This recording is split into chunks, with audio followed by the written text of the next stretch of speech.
अब तक भयो नहीं, अब पतो नहीं, अब तक भयो नहीं, अब पतो नहीं. જપ કરે તો એ શેના જપ કરે છે કે અત્યાર સુધી તો કશું થયું નથી, અત્યાર પછી શું થશે ખબર નથી. હા, નંદ બાબા જપ કરતા કરતા બોલે છે, અબ તક ભયો નહીં, અબ આગે પતો નહીં.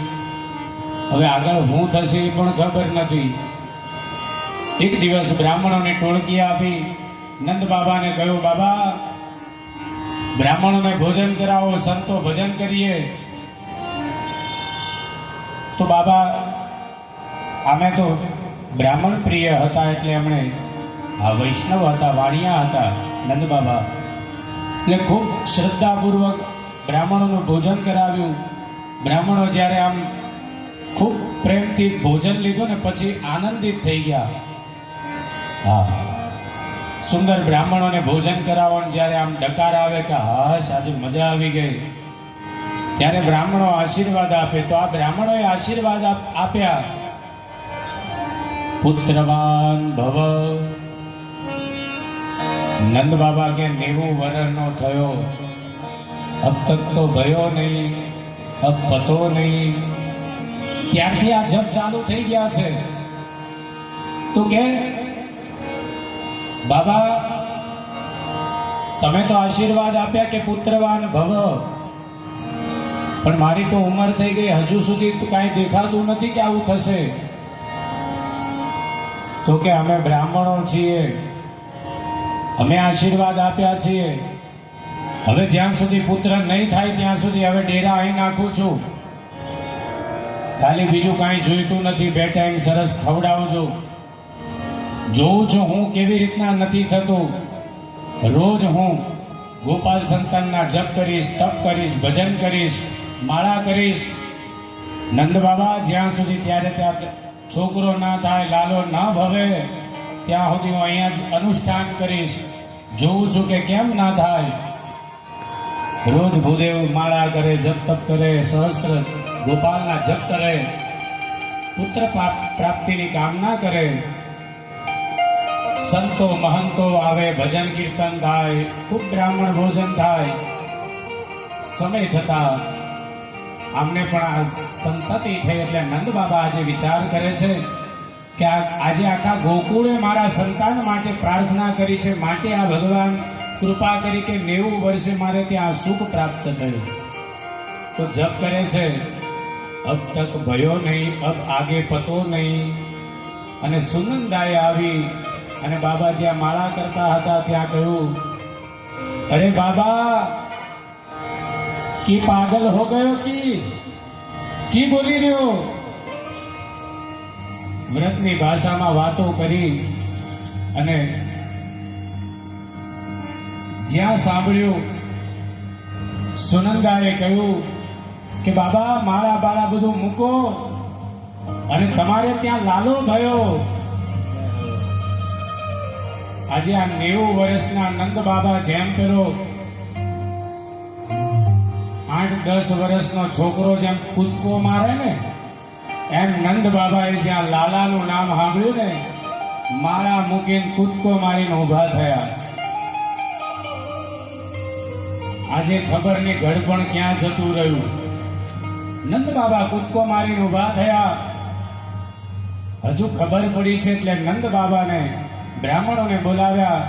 એમના કુલ પુરોહિત શાંડિલ્ય મુનિ આવ્યા અને આપણે શાંડિલ્ય મુનિ આવી અને શાંડિલ્ય મુનિએ જાત કર્મ કરાવ્યા.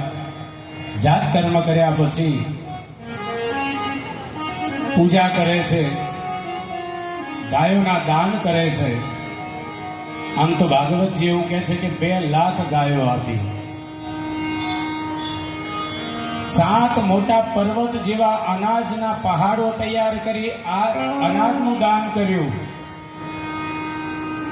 આજે જેમ કુબેર રાજા પોતાનો દરવાજો ખોલી કાઢે, એમ નંદ બાબાએ પણ પોતાનો ખજાનો ખોલી કાઢ્યો.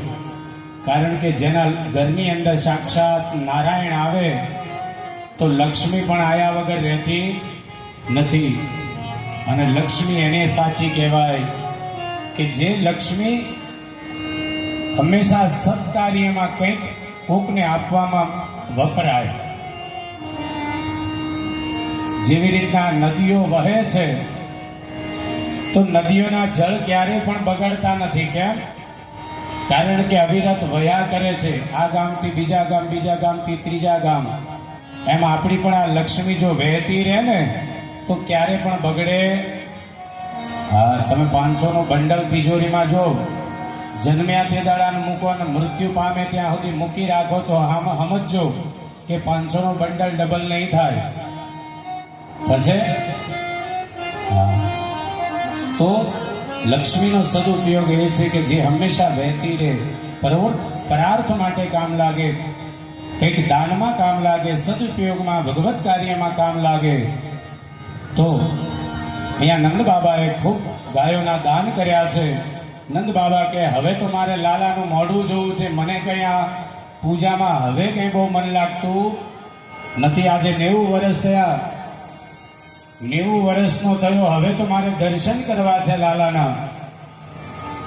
અને લાલાના દર્શન કરવા માટે બ્રાહ્મણોએ સંકલ્પ કરાવ્યો, ગાયોના દાન આપી દીધા, અનાજના દાન આપી દીધા. અને નંદ બાબા જ્યાં બાલકૃષ્ણના દર્શન કરવા આવે છે તો ત્યાં પહેલા તો બધી ગોપીઓને ખબર પડી હતી ગોકુળમાં. તો ગોપીઓ બધી ઘણા વર્ષે નંદના ઘરે આનંદ આવ્યો છે એટલે ગોપીઓ પોતાનું ભાન ભૂલી જે મળ્યું એ વસ્ત્ર પાત્ર જે પણ મળ્યું, જે ગરીબ હતા કશું નહોતું એને ત્યાં માખણ મિશ્રી હતા, તો આ બધું લઈને નંદ બાબાના ઘરે માં દેવકીને, માં યશોદાને વધાઈઓ આપવા માટે નીકળ્યા છે કે આજે ઘણા વર્ષો પછી આ આનંદનો ઉત્સવ આવ્યો છે. અને જ્યારે કોકના ઘરે આપણે ઉત્સવનો આનંદ આપવા જઈએ તો કંઈક ના કંઈક ભેટ અર્પણ કરવી પડે. તો આજે આખું ગોકુળ પોતાનો ભેટ લઈ અને બાબા નંદના દ્વારે આવ્યો છે. બધી ગોપીઓ ખૂબ નાચે છે, જાણે કે પોતાનો દીકરો જન્મ થયો હોય એમ. આજે આખા ગોકુળમાં ખૂબ આનંદ છે. અને આ ગોકુળની અંદર નંદ બાબા દર્શન કરવા આવે છે, પણ પહેલા બધી ગોપીઓ દેખી. અને જોજો, સ્ત્રીને પહેલા ભગવાન પ્રાપ્ત થાય. જો આજે આ કથા પરથી પણ આપણને સમજવા જેવું છે કે હજુ ભલે નંદ બાબા પિતા છે પણ ગોકુળની ગોપીઓને પહેલા ભગવાનના દર્શન થયા છે. કેમ?